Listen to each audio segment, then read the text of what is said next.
Knowing how to grow your own food or producing your own food is the most subtle way, and it's the most dangerous way any citizen can rebel against a government.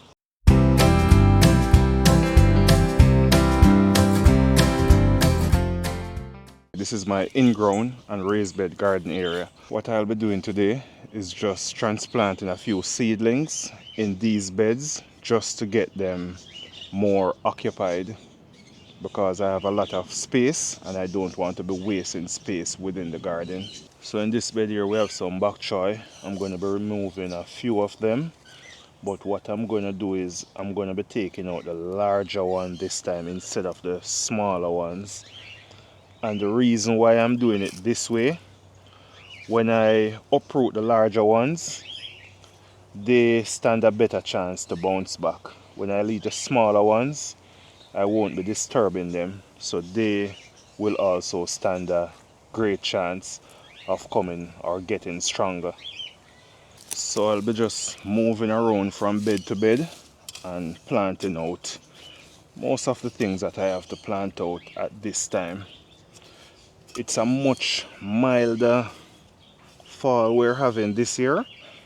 I think this fall can be or could be compared to fall 2018. Why I say that, in 2018 we start feeling cool temperatures about this time in October, and now we're down into the 60s and 80s, 70s in the days. Next Friday, next Thursday, Friday, we're supposed to be down all the way in the 50s, so that's very cool for this time of year. So we're faced with a cooler fall this season, or a milder one. For this bed, I'm just basically thinning out these bok choys, and I'll be going in with some more things throughout this bed also. But for this bed I have onions, green onions, bok choy, and a bit of Swiss chard.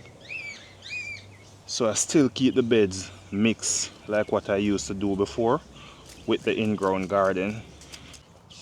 And these are the simple things that give you those lush, eye-warming gardens that you see on the internet.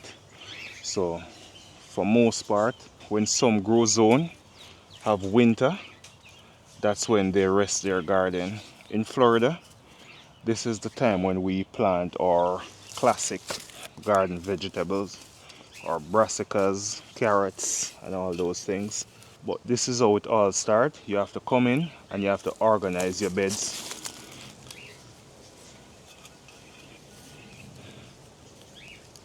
This is the bed in which I plant the carrot seedlings 2 days ago, and here they are, all dried back and looking sad. But this is the thing about gardening. You don't give up on these when you see them looking like that. It is just a reset phase for them. So you continue watering them, don't overwater them. Just ensure that the soil is moist for maybe the first 5 or 6 days. They will bounce back. Some may die, but it's a part of gardening. It's a part of life. So just continue, be patient, and you will reap the results.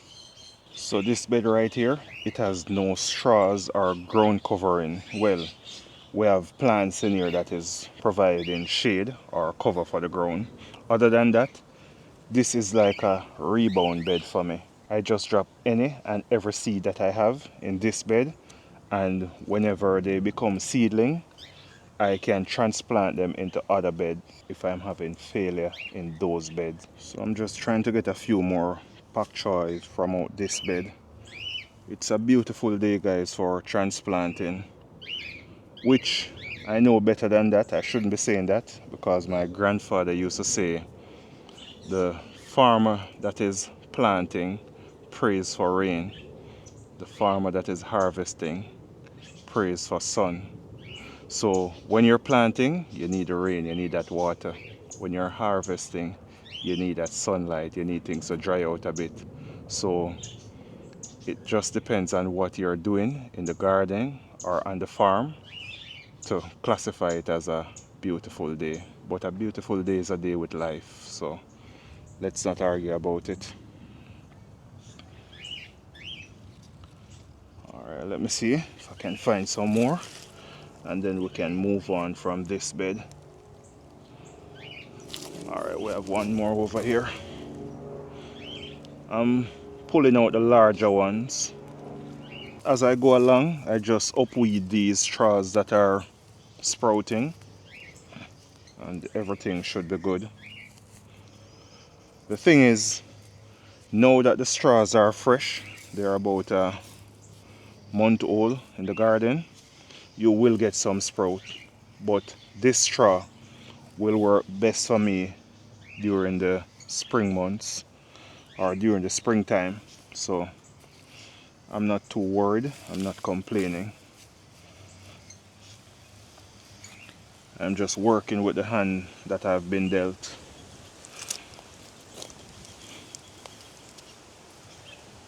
Have some cucumbers growing across here. I'm going to just redirect them and send them onto the trellis. The cucumbers are growing away from the trellis because the time of year that we're in, so they are growing towards the sun. Plants normally grows towards the sun.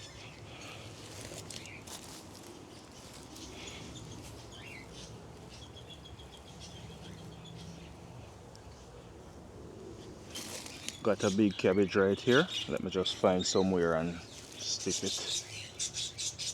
Think it can come right here between these bell peppers.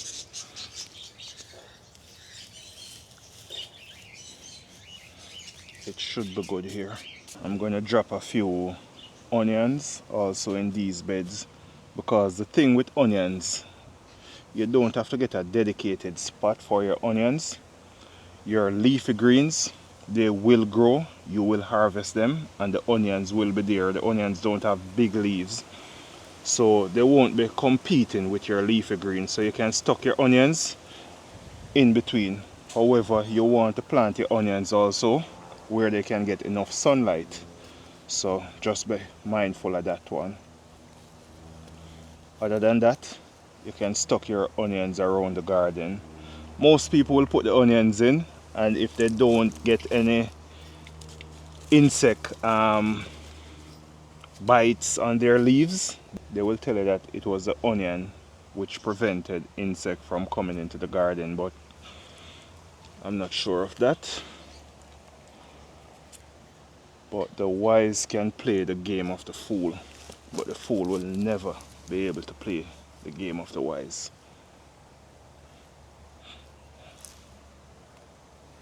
Alright, let's push back a bit and get some onions into these empty areas. So we're using up every square inch of this garden basically. And I know it may be a bit early for onions, but here in Central Florida, the old Farmer's Almanac is predicting a milder fall, so I can go ahead and do these things. I'm not saying the old Farmer's Almanac is gospel, but it is one that's been around for years, and so far it has never failed me. So I'll work with it over anything else right now. So I'm just taking a break now and having a sip of coconut water. But let me just share something with you guys. As my cousin would say, let me learn you something. What's up, Nala? Knowing how to grow your own food or producing your own food is the most subtle way, and it's the most dangerous way any citizen can rebel against a government. So start planting, start growing your own food. Some way, somehow. Educate yourself on it and start. Because when that stuff hits the fan, your money can't help you. So start growing something. Just start somewhere. If it's even in a single pot, start growing something that will get you into that rhythm of providing your own food. Working and making money, it's a mean of providing in good time, easy times. However, planting, rearing your animal, growing your own food, it's a mean of surviving in real times. So do not hesitate on this one. Don't be afraid of the dirt. We're from the soil and we will go back to the soil. So don't be afraid of it. Get your hands dirty and start planting something. These are some parsley I'm just dropping in, and I think I'm going to take a break for the day. So a nice 45 minutes in the garden for me, that's good enough. So that's it from Country Marro. God bless you all. See you in the next one. Cheers. Keep on gardening.